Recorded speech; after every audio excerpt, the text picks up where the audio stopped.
হিমালয়ের পাদদেশে এক শান্ত আশ্রম।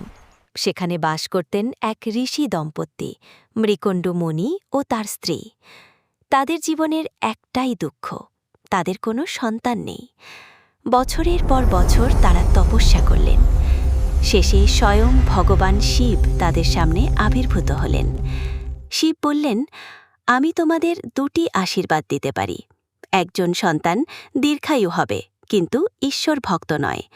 আর একজন সন্তান মাত্র 16 বছর বাঁচবে, কিন্তু হবে আমার পরম ভক্ত।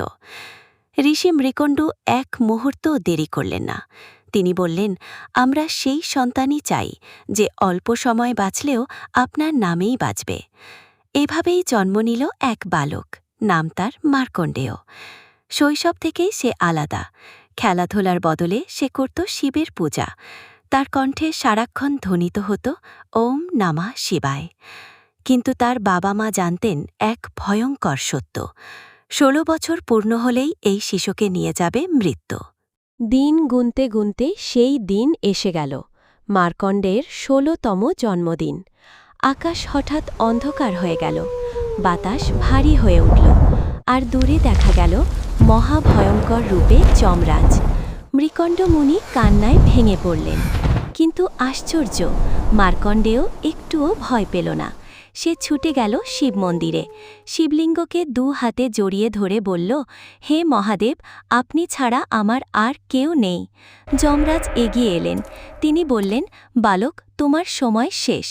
এরপর তিনি তার পাশ নিক্ষেপ করলেন। কিন্তু সেই পাশ শুধু মার্কণ্ডেয়কে নয়, শিবলিঙ্গকেও বেঁধে ফেলল। এই মুহূর্তেই সমস্ত পৃথিবী কেঁপে উঠল। শিবলিঙ্গ ভেদ করে ভয়ঙ্কর রূপে আবির্ভূত হলেন ভগবান শিব, চন্দ্রশেখর রূপে। ত্রিশূল তুলে তিনি গর্জন করলেন, আমার ভক্তকে স্পর্শ করার সাহস পেলি কে? এক মুহূর্তের মধ্যেই শিব তার ত্রিশূল দিয়ে যমরাজকে আঘাত করলেন। যমরাজ অচেতন হয়ে ভূমিতে লুটিয়ে পড়লেন।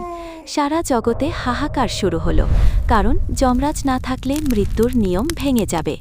সব দেবতা ছুটে এলেন শিবের কাছে। তারা প্রার্থনা করলেন, প্রভু, যমরাজকে ক্ষমা করুন, তিনি শুধু নিজের কর্তব্য পালন করছিলেন। শিব ধীরে শান্ত হলেন। তিনি বললেন, যমরাজ কর্ম করবেন, কিন্তু আমার ভক্তের ওপর নয়। তারপর শিব যমরাজকে জীবন ফিরিয়ে দিলেন, আর মার্কণ্ডেয়ের দিকে তাকিয়ে বললেন, তুমি মৃত্যুকে জয় করেছ, আজ থেকে তুমি চিরঞ্জীবী। এই কারণেই আজও বিশ্বাস করা হয় যে শিবের শরণ নেয় তার সামনে মৃত্যু পর্যন্ত মাথা নত করে। মহাদেব, মৃত্যুরও অধিপতি।